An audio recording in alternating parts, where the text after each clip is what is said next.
Hi hello नमस्ते प्रणाम आप सभी को। मैं दस्तकिया देहाती इंडियन फैक्ट देहाती में आप सभी को दिल से स्वागत है। दोस्तों आज जो हमारा टॉपिक है सोनम राजा हत्याकांड। आप लोग पिछले 2 सप्ताह से 2.5 सप्ताह से ये न्यूज को मतलब इतना ज्यादा वायरल इतना इसको मीडिया कवरेज मिला है कि इस न्यूज को बच्चा बच्चा जानता है।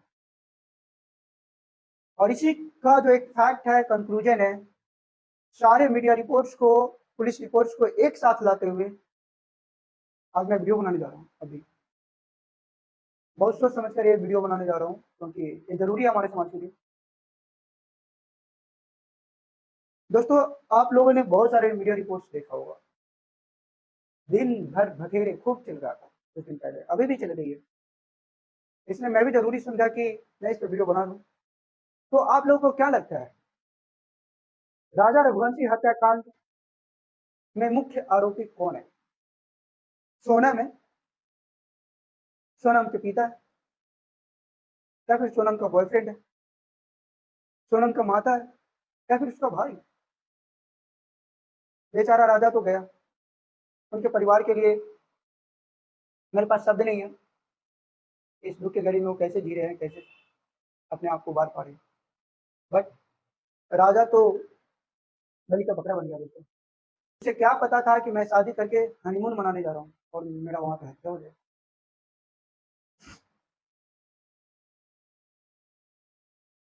दोस्तों शिलोंग पुलिस, मध्य प्रदेश पुलिस की जो जांच तफ्तीश उसके अनुसार जो गुत्थी खुला, या फिर मीडिया राजा के परिवार से पूछा, सोनम के परिवार से पूछा, सोनम के पड़ोसियों से जो बातें निकल कर आई उनसे पूछा गया, सब कुछ देख करके धीरे धीरे सारा राज खुल गया। मुख्य रूप से आरोपी कौन है, क्यों करवाया गया मर्डर, इसका कारण क्या है। नो डाउट आप लोगों के पास ये सारा खबर होगा। ये इतना लाख रुपया दिया, इतने लड़के को ले गया था, ये लोग शामिल है, ये शामिल है, शामिल है, वो बताने की जरूरत नहीं है। आप लोगों को पता होगा। मुख्य रूप से अगर कोई आरोपी है निकला है तो सोनम निकली है। सोनम ने ही मर्डर करवाया। नो डाउट ये रिपोर्ट आई है कि जो जो सुपारी किलर लोग जो थे, जो लड़के लोग थे, वो तो एट द पॉइंट वहां पहुंच करके भी मना कर दिया। लेकिन उस समय सोनम फिर मिला गई थी और मतलब सोनम किसी भी हाल में, हर हाल में राजा का हत्या करवाना चाह रही थी। और यही हुआ। क्यों ना हो? क्योंकि सोनम चाह नहीं रही थी। सोनम ने ठान लिया था कि राजा का हत्या करके ही वो मानेगी। ये शादी के बाद की मसला नहीं है। ये लगभग आज से 8-9 महीना पहले की बात, 10 महीने पहले की बात। क्योंकि पिछले साल दशहरा से ही सोनम के लिए जो लड़का ढूंढा गया वो राजा रघुवंशी, उनसे इनके शादी की बात चल रही।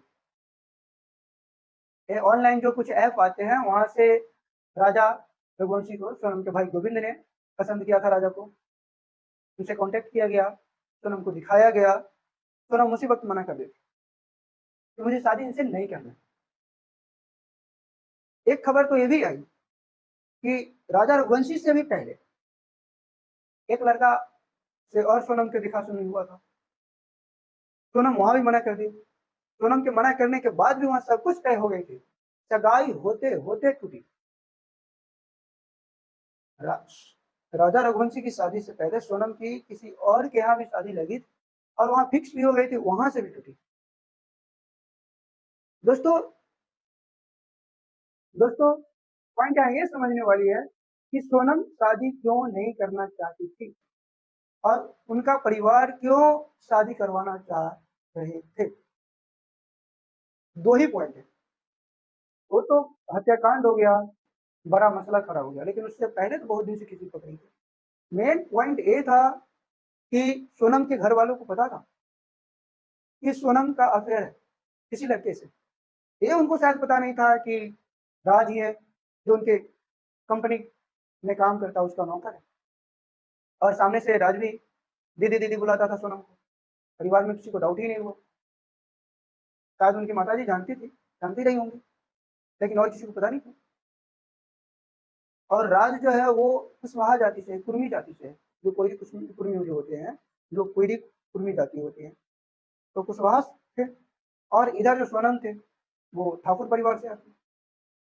तो सोनम को कहीं ना कहीं डर था, और सोनम के माता को कहीं ना कहीं डर था कि सोनम के पिता को पता चलेगा कि मेरी लड़की इस लड़का से शादी करती है तो बर्दाश्त नहीं होगी, क्योंकि वो नीची जाती है और ये ऊंची जाती है। एक पॉइंट था जहां पर सोनम की माता ने जबरदस्ती चुप रही और सोनम को समझाती रही, सोनम को चुप कराती रही। उनके पिता अड़ गए थे। जब यहाँ पे देखा सुनी हो गया, फिक्स हो गया, जबरदस्ती फिक्स किया गया कि दोनों की जाति भी मिल रही थी, जो घर के देवी देवताएं होती है सब मिल रहे थे, कुंडली भी मिल रहे थे, परिवार भी लगभग लेवल की थे। राजा रघुवंशी के परिवार ए तो सोनम के भी ए थे, मतलब मिल गए, इसलिए शादी तो करा दी गई। लेकिन उसके एक हफ्ते बाद ही बेटी हत्यारा बनी। तो ऐसा नौबत क्यों आया? पुलिस रिपोर्ट्स की माने तो उनके पड़ोसियों से जब ये तफ्तीश किया गया, एक खबर निकल कर आया कि पिछले कुछ महीनों से रोज के रोज घर में झगड़ा होता। कभी सोनम की चिल्लाने की आवाज आ रही थी, कभी सोनम की माँ चिल्लाती थी, कभी सोनम के पिता चिल्लाते थे।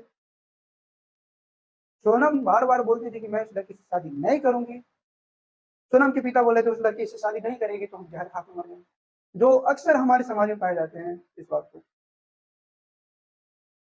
कि माता पिता इतने मतलब एक तरह से बेटिया को भार मानते हैं। ठीक है, पिता चाहते हैं किसी तरह से मेरी भार चल जाए, बेटी जवान हो गई है, 75 टेंशन है। उनका भी एक मतलब एक सोच है, मैं ये नहीं कहूंगा, उनका भी सही है, समाज भी उनको भी कहते हैं सही है। लेकिन जबरदस्ती जब लड़की राजी नहीं है, लड़की बिजनेस करना चाहती है, तो शादी कराना कहाँ से उचित? तो उनका मैटर है, मेरा इसमें ओपिनियन नहीं है। लेकिन एक पॉइंट तो निकलता है कि भाई ये तो उचित नहीं थी, जहाँ पे लड़की राजी नहीं वहां पे शादी कराना। बेटी की सुनी नहीं लोगों ने, जबरदस्ती शादी करा दी और परिणाम निकला।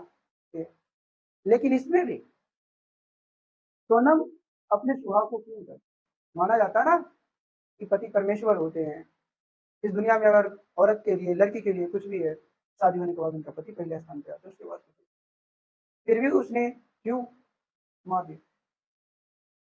तो दरअसल बात ये थी कि कई महीनों से झगड़े चल रहे थे। सोनम के माता पिता चाह रहे थे कि नहीं, अच्छे घर मिल गए हैं, अच्छे सब कुछ मिल गए, हमारे अनुसार है, हम वहां शादी कर देंगे। ये बच्ची है जो 20-25 साल की तो उम्र है, क्या सोचेगी? मैं 25 साल की तो उम्र की होगी, इसलिए बोल दिया 20-25 साल की उम्र। तो बच्चे क्या सोचेंगे? बच्चों में एक साल पाया जाता है, शादी होगी सुधर जाएगी, मान जाएगी, घुल मिलकर रहने लगेगी। लेकिन उनको क्या पता कि मेरी बेटी जिद पे अड़ चुकी है। पड़ोसियों का कहना है कि सोनम के चिल्लाते हुए आवाज ये आया था कि सोनम अपनी माता से बोलती है कि तुम भले ही शादी करवा दो उस लड़के को, लेकिन शादी के बाद उस लड़के का क्या हश्र होगा पूरा दुनिया देखेगी, पूरा दुनिया जानेगी। और आखिर वही, तो मेरा मानना ये है दोस्तों, सारा फैक्ट निकल कर आ रहा है। नो डाउट सोनम मुख्य आरोपी है, सोनम ने हत्या करवाई, लेकिन इसके पीछे पूरे परिवार की गलती है। इसका दोषी पूरा परिवार है, इसका दोषी पूरा समाज भी है कि ऊंची जाति से नीची जाति में शादी नहीं हो सकती। नहीं करना, अपना स्टैंडर्ड मेंटेन करना है, अपनी जाति देख के मेंटेन करना है, अपने देवता को देखना है, अपने रिलेशन वाले क्या बोलेंगे वो सोचना है। तो भाई बच्ची को शुरू से एक परी की तरह मत पालो, सर पे मत बिठाओ, अगर बिठा रहे हो तो झेलो ना। अब कहो कि जब बच्ची छोटी है तो मेरी सोना बेटा है, उसकी हर एक पॉइंट को, हर एक ख्वाहिश को पूरा करते हैं, ज्ञान होने पे उस बात को क्यों नहीं समझते? ये सही करी या गलत करी, सोनम की जिंदगी बर्बाद हो चुकी है। एक और वो अपने खुद के पति को मार चुकी है, एक घर को भी, एक घर क्या दो घर को तबाह कर चुकी है, अपने घर को भी खो चुकी है, सारा जिंदगी जेल में रहेगी। नो डाउट उसका अपने भी फांसी भी हो जाए, लेकिन वो अपने जिद को पूरा करने के लिए यहाँ तक पहुँच गई। अगर जिद पूरा ना करती तो पूरे जीवन भर घुट-घुट के मरती। हमारा समाज ये क्यों नहीं देखता? मैं एक क्वेश्चन कर रहा हूँ, क्या मर्दों की सिर्फ ख्वाहिश होती है? औरतों की ख्वाहिश नहीं होती? एक अच्छी खासी बिज़नेस वीमन थी, बहुत बढ़िया सँभालती थी। सुनो, तो उसे बिज़नेस करने क्यों नहीं दिया गया? और जो बिज़नेस सँभाल सकती है, वो आगे-पीछे दुनियादारी भी तो देख सकती है।